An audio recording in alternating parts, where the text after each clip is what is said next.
médico anestesiologista, Dr. Guga Borborema. Seja bem-vindo, boa tarde, tudo bom? Tudo bom, Fernandinha? Tudo ótimo. Dr. Guga, quando a gente fala em anestesia, muitas pessoas remetem àquele tempo, como eu falei lá, né, muito tempo atrás, que você não conversava com o médico, era só na hora da sala de cirurgia, você não tinha nem contato.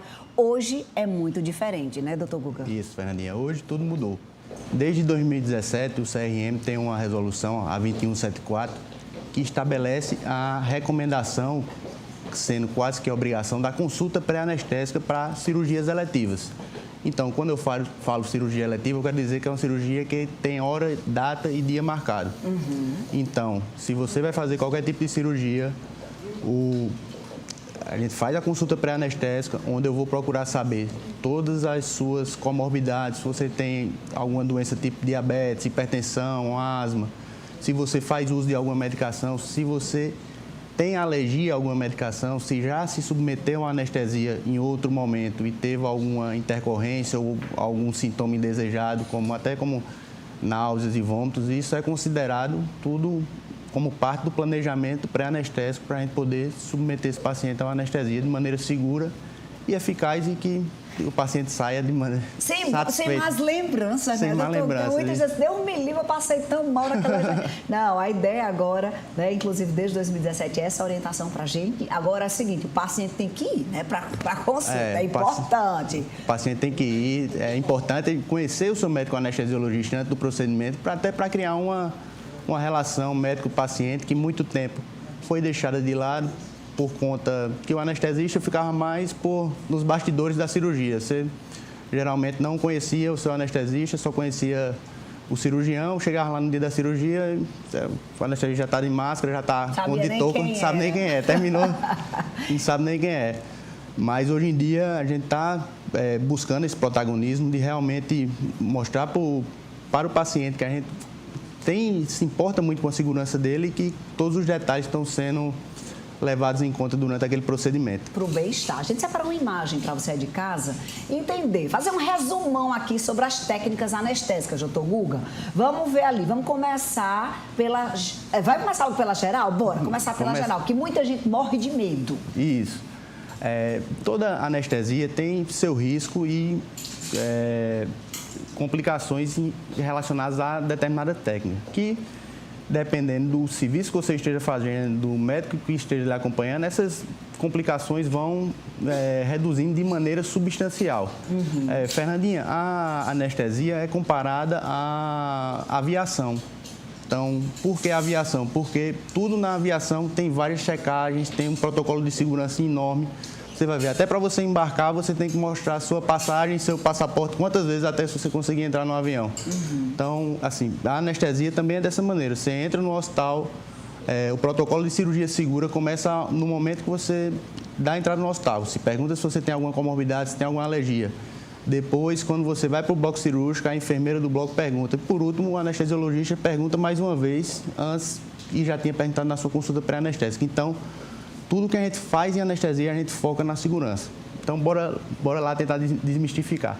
A anestesia geral seria o tipo de anestesia que, de maneira assim, bem simplória, seria como se o corpo todo tivesse anestesiado. Você está lá, imóvel, não vai sentir ou não vai se mexer durante aquele procedimento e pode ser essa anestesia, o paciente pode estar entubado ou não, ou sob algum... então pode ter a geral sem intubação? Pode ter a geral sem intubação, porque geralmente a anestesia geral é outro mito que a gente tem que desmistificar. A anestesia geral, a gente leva em consideração o nível de consciência do paciente, se ele responde a estímulos dolorosos, se ele está respirando de maneira espontânea, se ele não está precisando de nenhum dispositivo para ajudar na respiração.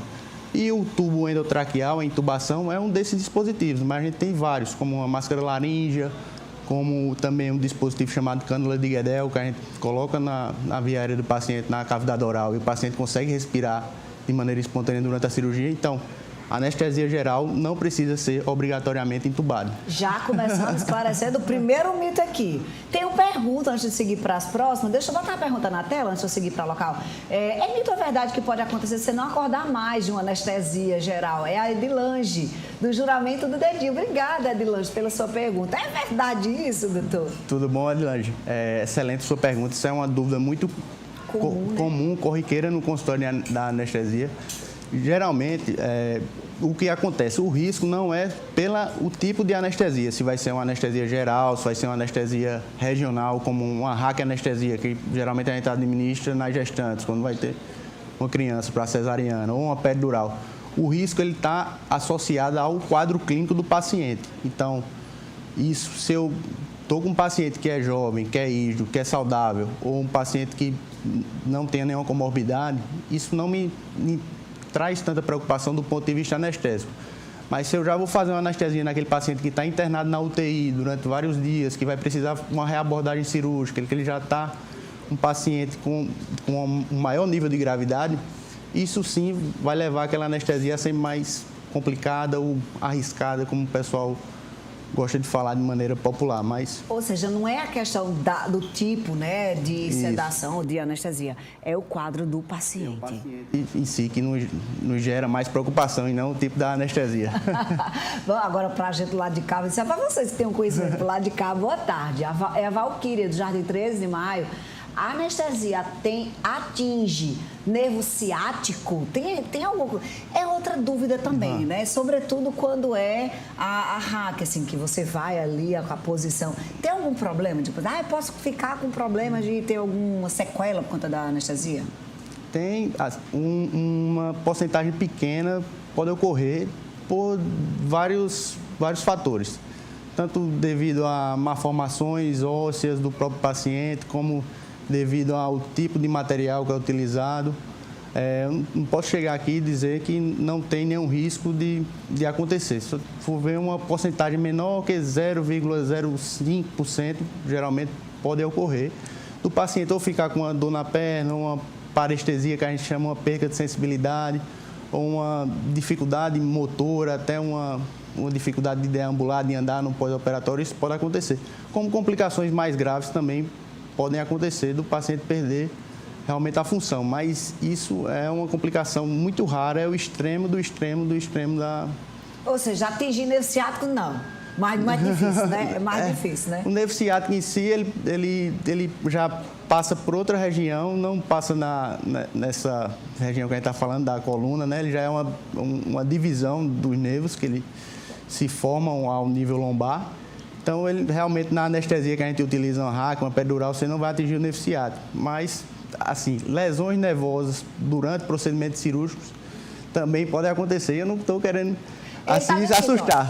Pode acontecer, mas não é comum. Não é comum e a gente faz de tudo para evitar. Então, até o tipo de colchão que se utiliza durante uma anestesia, que a gente vai ver um paciente, por exemplo, um paciente que é obeso, que vai fazer uma cirurgia muito longa por um tempo determinado, ou até um paciente que vai submeter a uma cirurgia plástica durante um tempo maior. Até o tipo de colchão, a gente muda esse tipo de colchão para pacientes não fazerem uma lesão nervosa por compressão, por seu próprio peso. Então, imagina assim, Fernandinha, durante a anestesia geral, não é um sono como se você estivesse dormindo em casa. Seu corpo está todo relaxado, você perde seu tônus muscular, que protege os músculos, protege as estruturas que estão passando por baixo da estrutura muscular. Então, você está todo relaxado, é normal que um nervo possa ser comprimido, que isso possa acontecer. Que o paciente, doutor, fiz uma anestesia, mas estou com uma dor na perna aqui, mas minha cirurgia foi no abdômen. Eu disse, mas isso aqui é por conta de uma compressão nervosa que pode ter acontecido devido a uma anestesia prolongada, sobrepeso do paciente. Mas, enfim, pessoal, eu quero deixar claro que a gente faz de tudo para tentar evitar isso e, na grande maioria das vezes, 99,99% dos casos, a gente evita e os pacientes conseguem sair satisfeitos com o procedimento. Né?